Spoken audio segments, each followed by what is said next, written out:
মহারাষ্ট্রের সাহাদ্রি পর্বতমালার বুকে মেঘ আর পাহাড়ের আড়ালে দাঁড়িয়ে আছে ইতিহাসের এক নীরব সাক্ষী, রায়গড় কেল্লা। সমুদ্রপৃষ্ঠ থেকে প্রায় 2700 ফুট উঁচুতে অবস্থিত এই দুর্গ যেন আকাশ ছুঁয়ে থাকা এক রাজমুকুট। 1674 খ্রিস্টাব্দ, চারিদিকে যুদ্ধের দামামা।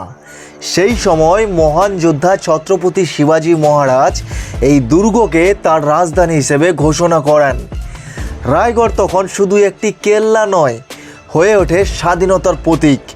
এখানেই শিবাজীর রাজ্যাভিষেক হয়েছিল, মারাঠা সাম্রাজ্যের সূচনা হয়েছিল এই পাহাড়ের চূড়োয় দাঁড়িয়ে থেকে।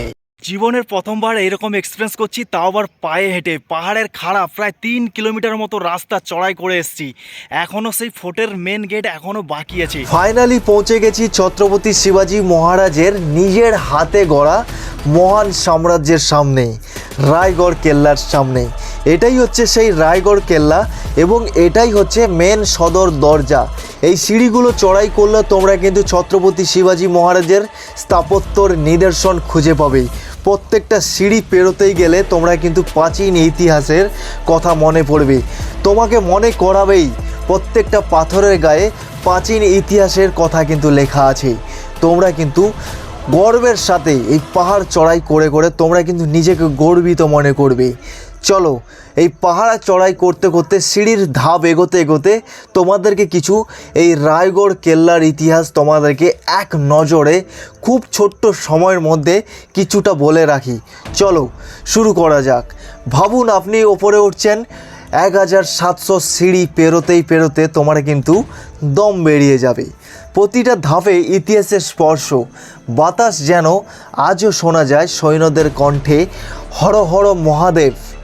এবং সোনার সিংহাসনে বসে তিনি শপথ নিয়েছিলেন এই মাটি স্বাধীন থাকবে। সেই দিন রায়গড় কেল্লা শুধু রাজধানী হয়নি, হয়ে ওঠে আত্মসম্মানের প্রতীক। কিন্তু ইতিহাস শুধু জয়ের গল্প নয়, এখানেই আছে শিবাজী মহারাজের সমাধি, যেখানে দাঁড়ালে মনে হয় এক মহান আত্মা আজও পাহারা দিচ্ছে এই দুর্গকে। সূর্য যেন যখন পাহাড়ের আড়ালে ডুবে যায়, রায়গড় লাল আভায় রঙিন হয়, মনে হয় যেন প্রকৃতি নিজেই প্রণাম জানাচ্ছে। আজও যদি আপনি যান সেখানে, মুম্বাই থেকে প্রায় কয়েক ঘন্টার পথ, তাহলে অনুভব করবেন এই পাথরের দেওয়ালে শুধু ইতিহাস নয়, এগুলি হিন্দু সাহসের প্রতিধ্বনি। তো ভাই একটু একটু করে অনেকটা উঠে গেছি, প্রায় শেষের মাথায়। আর বাস খানিকটা সিঁড়ি আছে, তো ওপরে উঠলেই কিন্তু আমরা পেয়ে যাব সেই রায়গড় ফোর্ট। ঠিক আছে, অনেক কষ্ট হয়েছে ভাই, অনেক কষ্ট হয়েছে। এতগুলো সিঁড়ি কোনো দিন চড়িনি। তো যাই হোক, অনেকগুলো সিঁড়ি আছে, প্রায় 3টে থেকে এখন 5টা পর্যন্ত এখনও সিঁড়ি চড়ছি। দেখো, এখনও সিঁড়ি চড়ছে। চলো ওপরে গিয়ে কথা হচ্ছে। 1700টি সিঁড়ি চড়াই করার পর আমরা কিন্তু ফাইনালি এসে পৌঁছালাম রায়গড় কেল্লার মূল দরজার সামনে। এটাই হচ্ছে সেই মূল দরজা। তোমরা কিন্তু দেখতে পাচ্ছ এত বড় প্রাচীর করে মূল দরজা কিন্তু তৈরি করা হয়েছে। আর এই দরজাটা কিন্তু সুদক্ষ কারিগর দিয়ে তৈরি করা হয়েছে। আর ভেতরের দৃশ্যটা কিন্তু খুব এই রকমই কিছুটা। তোমরা কিন্তু দেখতে পাচ্ছ সূর্যের আলো এসে পৌঁছচ্ছে হচ্ছে একটা প্রান্তে। মানুষের মনে এখনও বিশ্বাস রয়েছে যে শিবাজী মহারাজ, ছত্রপতি শিবাজী মহারাজ এখনও এই রায়গড় কেল্লাকে পাহারা দেয়। এখনও কিন্তু ওনার পায়ের ধ্বনি শোনা যায়। সত্যি নাকি আমি জানি না, তবে ওখানকার মানুষেরাই বিশ্বাস করে। এই সেই ধ্বংসাবশেষের স্তূপ, যেটা এখন মহারাজ শিবাজী স্থাপত্যের নিদর্শন দেখাচ্ছি। দেখো কতটা ঐতিহাসিক, না গেলে কিন্তু তোমরা কিন্তু বুঝতেই পারবে না। দেখো, এই ভিডিওর মধ্যে তোমাদেরকে অনেকটা কিছু তুলে ধরলাম, কিন্তু সব কিছু তো তুলে ধরা সম্ভব নয়। তবে নিজের চোখে দেখা ইতিহাসটাকে খুঁটিয়ে খুঁটিয়ে নিজের মনে যেটাকে মনে করানো, সেটাই হচ্ছে মেন উদ্দেশ্য। আর যাই হোক, অনেক কিছু দেখালাম। চলো ওপরে গিয়ে তোমাদেরকে আরও কিছু জিনিস তোমাদেরকে দেখাই। আর ফাইনালি এই হচ্ছে সেই মহারাজ শিবাজী, মানে ছত্রপতি শিবাজী মহারাজের গড়। এটাই হচ্ছে রায়গড় কেল্লা। চলো। জীবনের প্রথমবার, মানে আমার লাইফের ফার্স্ট টাইম এরকম একটা কেল্লা দেখছি। এত বড় ফোর্ট আমি জীবনেও দেখিনি। তো চলো তোমাদেরকে। দিনের আলোয় রায়গড় শুধু একটা ঐতিহাসিক দুর্গ, কিন্তু রাত নামলে রায়গড় বদলে যায়। মহারাষ্ট্রের পাহাড়ের মাথায় দাঁড়িয়ে থাকা এই দুর্গ, যেখানে একদিন রাজত্ব করতেন ছত্রপতি শিবাজী মহারাজ, রাতের নীরবতায় যেন এক অন্যরকম হয়ে ওঠে। একজন পর্যটক, ধরো নাম ধরা যাক অরিজিৎ, বন্ধুদের সাথে চ্যালেঞ্জ করে সে রায়গড়ে সূর্যাস্তের পরে থেকে যায়। সবাই নেমে গেছে পাহাড় থেকে, চারিদিকে অন্ধকার। হঠাৎ সে শুনতে পায় মৃদু ঢোলের শব্দ। সে ভাবে হয়তো কল্পনা, কিন্তু না, মহাদরজার দিকে থেকে কার যেন পায়ের আওয়াজ এগিয়ে আসছে। বাতাস ভারী হয়ে ওঠে, মনে হয় রাজ দরবারে কেউ সভা ডেকেছে। অরিজিৎ সাহস করে এগিয়ে যায় সমাধির দিকে। হঠাৎ হাওয়ার ঝাপটা, আর তার কানে ভেসে আসে এক দৃঢ় কণ্ঠ, স্বরাজ আমার অধিকার। সে স্থির হয়ে যায়। চারিদিকে কেউ নেই, কিন্তু সেই আওয়াজ যেন পাহাড়ে প্রতিধ্বনিত হয়।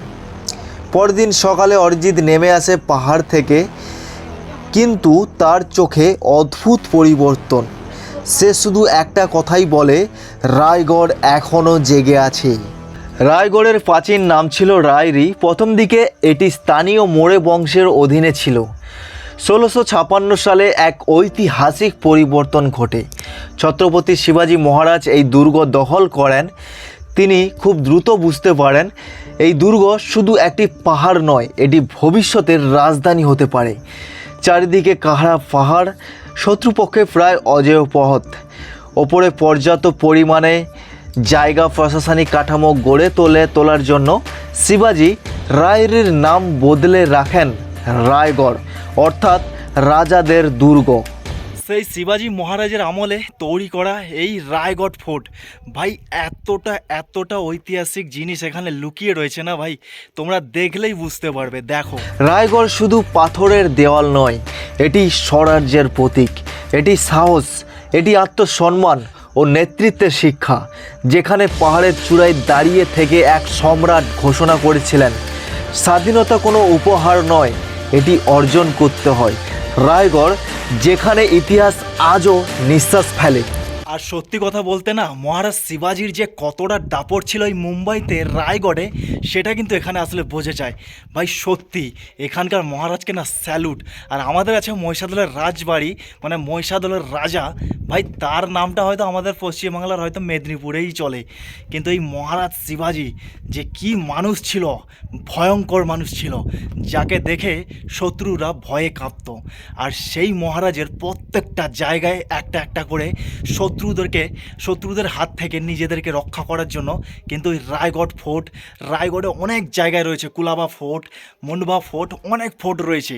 হ্যাঁ, তার মধ্যে এটা একটা অন্যতম রায়গড় ফোর্ট। রায়গড় দুর্গ ছিল ছত্রপতি শিবাজী মহারাজের রাজধানী। 1689 সালে মুঘল সম্রাট ঔরঙ্গজেবের বাহিনী দুর্গটিকে দখল করে। দখলের পর দুর্গের বহু অংশ ভেঙে ফেলা হয়, রাজপ্রাসাদ ও অন্যান্য স্থাপনা ধ্বংস করা হয়। অনেক মারাঠা সৈন্যদের সমর্থকদের আটক বা শাস্তি দেওয়া হয়। দুর্গ পতনের পর মারাঠা রাজ পরিবারের বহু সদস্যকে বন্দী করা হয়।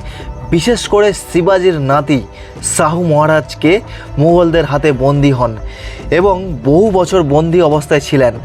এর আগে 1989 সালে শিবাজী মহারাজের পুত্র সম্ভাজি মহারাজ মুঘলদের হাতে ধরা পড়েন এবং তাকে অত্যন্ত নিষ্ঠুরভাবে নির্যাতন করে হত্যা করা হয়, যা মারাঠা ইতিহাসে এক ভয়ঙ্কর অধ্যায় হিসেবে পরিচিত।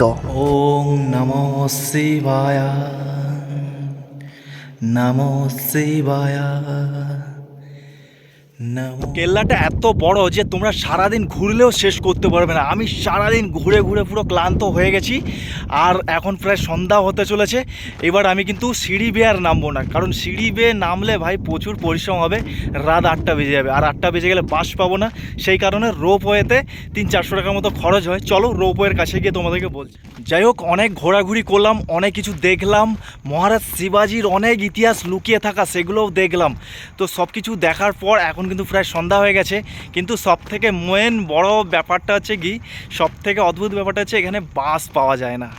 এবার কি করব, যাই হোক 300-400 টাকা দিয়ে অটোতে যেতে হবে।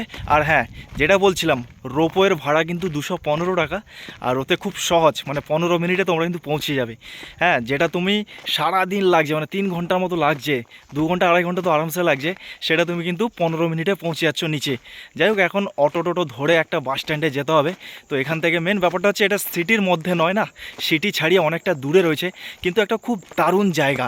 এই রায়গড় ফোর্টটা না, তোমরা হয়তো ভিডিওতে দেখছো, কিন্তু সামনাসামনি দেখলে অনেকটা অদ্ভুত, মানে সত্যি মহারাজের যে তাবড় ছিল সত্যি। যাই হোক বন্ধুরা, ভিডিওটা কেমন লেগেছে কমেন্ট করে জানাও, আর ভালো লাগলে একটা লাইক করে দাও, চ্যানেল নতুন সাবস্ক্রাইব করে নাও। তো চলো, দেখা হচ্ছে নতুন কোনো একটা ব্লগে।